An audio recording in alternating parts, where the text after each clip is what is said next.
A great day on Sunday for the majority of the handicappers, especially those with big plays, all really in large part thanks to Kansas. Hi everyone, Al DeMarco here, and this is going to be your Monday video report. Listen, I've got a free pick coming up in just a moment. Those free plays on a 25-14 run. I'm going to break down the Indiana-Miami Heat contest for you this evening. Plus, for $5 today, you are going to be able to get the play of the hottest handicapper at this site, Anthony Red, today for just $5 because I'm going to give you a $65 savings coupon. You know, this $5 offer is something that I started about a month ago. I like it because it gives you the opportunity to sample handicappers that perhaps you haven't tried before, or if you're involved in a long-term package with a Craig Davis, for example, this gives you an opportunity to sample somebody else at a tremendously discounted price.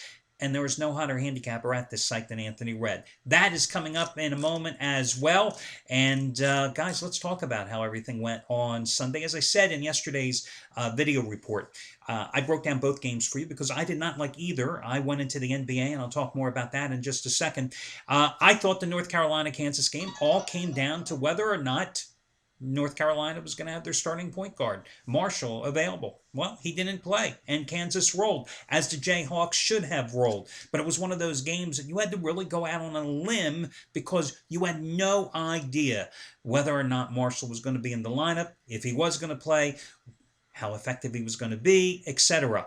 But a lot of guys still pulled the trigger on Kansas, and they were rewarded handsomely. Chief among them, Craig Davis, his one and only Big Dance 100 Dime Game of the Year winner on Kansas. You know, Craig is a perfect 3-0 with 100 Dime college basketball releases this season, and they've won by a combined 70 points. But more importantly, Craig overall has won 8 of the last 10 days, and going back to February 1st, a $10 better has won $7,305. That's a 54-day stretch. Even better, how about this short-term number? That same gambler over the past 33 days has cleared $5,795. So that's what Craig has been doing for you lately. Also, kudos going out to Jeff Benton. Now 6-1 this season with his highest rated 100 dime releases. The big play specialist, guys, as he is self-proclaimed. Delivering yesterday with another 100 dime winner on Kansas. That was a nice play for Jeff. As a matter of fact, he had the 100 dime plays, I think, what was it, 3 consecutive days? Yes, Kansas yesterday. Actually had NC State against Kansas on Friday night. And then on Thursday had Florida outright over Marquette. So 3 straight 100 dime winners during this weekend's tournament action in the Big Dance for Jeff Benton. So congratulations to him. He has now won 13 of the past 17 days, and a $10 player is up $6,570 thanks to his 68-49 college basketball run. So those are some of the guys. Now, Chris Jordan yesterday had a top-rated 1,000-star play. He was on the wrong side. He had North Carolina. Let me talk about Anthony Red, guys. A-Red actually lost a play yesterday. Yes, he lost a play. Dipped his foot into one of the minor league tournaments here in college hoops and unfortunately lost 40 dime winner number 8 out of 11 on Oakland. But that does not diminish the fact of what Anthony Red has done here at the site. The bottom line is this. He has won 9 of the past 12 days. Impressive, but let's go really look at the big numbers. The big picture is this. His record the past 68 days is 65-34 with 2 pushes. And in that stretch, a $10 better has won $11,557. Guys, we are talking about almost a 10-week run where $10 better has won $11,557. Well, today, Anthony has a 30-dime play, in the opening game of the best-of-3 series between Washington State and Pittsburgh. That is the CBI series. This game is being played in Pullman here. Now, the last time Washington State played, I know because I was on the wrong side and had to hear all about Anthony Red afterwards, ribbing me for it. Washington State was playing at Oregon State last week. I think it was on Wednesday night. Washington State was like a 6.5-point underdog in that contest, and they won the game in a rout on the road as the underdog.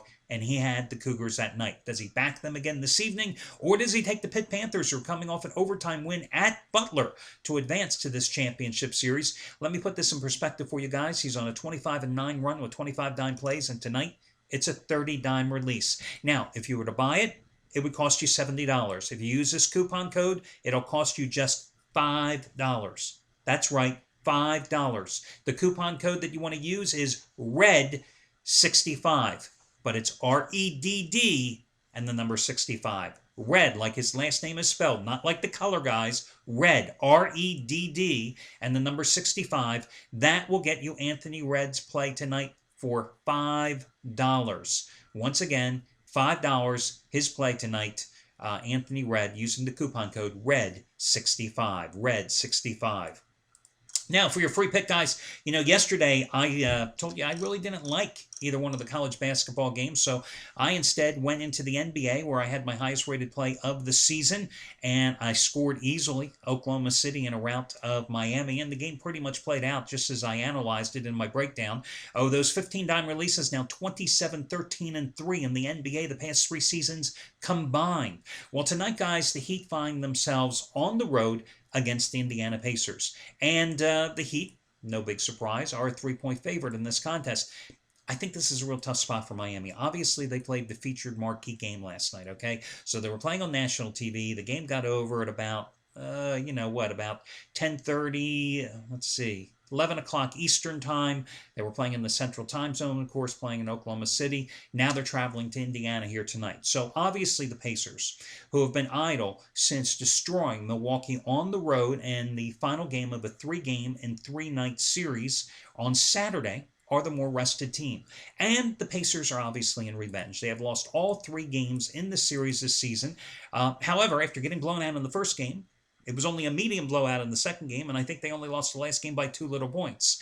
Now, the Heat are not a very good road team, as I pointed out in yesterday's analysis. They're just 15-10 guys on the road. I was impressed with how the Pacers played at Milwaukee on Saturday night. This is a team that was coming off a home loss to the red-hot Phoenix Suns the day before, and 2 nights earlier had to rally from 22 points down to win at Washington. Yet they went into Milwaukee, and believe me, I know this personally because I had the Bucks that night. They went into Milwaukee and just kicked the Bucks' ass. That's all I can tell you. I mean, they kicked their ass up and down the floor. They played physical, and they dominated in that contest. They won the game 125-104. They out-rebounded the Bucks by 24. They got to the free throw line 39 times. Now, I bring this up because it's kind of interesting in this Miami series. Miami has dominated this series, winning 5 in a row, including 3 straight. And the way they've done it is by playing very aggressive and very physical physical game. They have out-rebounded the Pacers by an average of 10 boards a game during that 5-game winning streak, which is really surprising to me because when I look at the Pacers, I see a team that can play physical when it needs to. I mean, you've got Roy Hibbert, you've got David West, you've got Danny Granger. They should be able to do better. Do I expect them to dominate the boards like they did against Milwaukee? Absolutely no. The Bucks are a soft team. They've got a donut in the middle. That's the bottom line with Milwaukee. But I think Miami can at least, or Indiana can at least play on par with a tired Miami team tonight, playing its 3rd game on the road in 4 days. And again, this is a 15-10 team on the road this season. Now, I know LeBron James, has just been scintillating against the Pacers over the years. I mean, he has absolutely dominated them of late. But, James is playing with a little bit of an elbow injury. Missed his final 6 shots in the Detroit win at Detroit on Friday night after suffering that injury last Tuesday against Phoenix. And yesterday, he didn't play exceptionally well. Neither did anybody on the team. But really, 17 points and 7 assists yesterday. But he was part of the turnover machine for Miami. They had 21 turnovers in that game that led to 28 points. Yes, he has averaged 30 points and 7 assists during the 5-game winning streak in this series. And yes, Danny Granger has struggled in that 5-game losing streak, averaging just 9.3 points a game.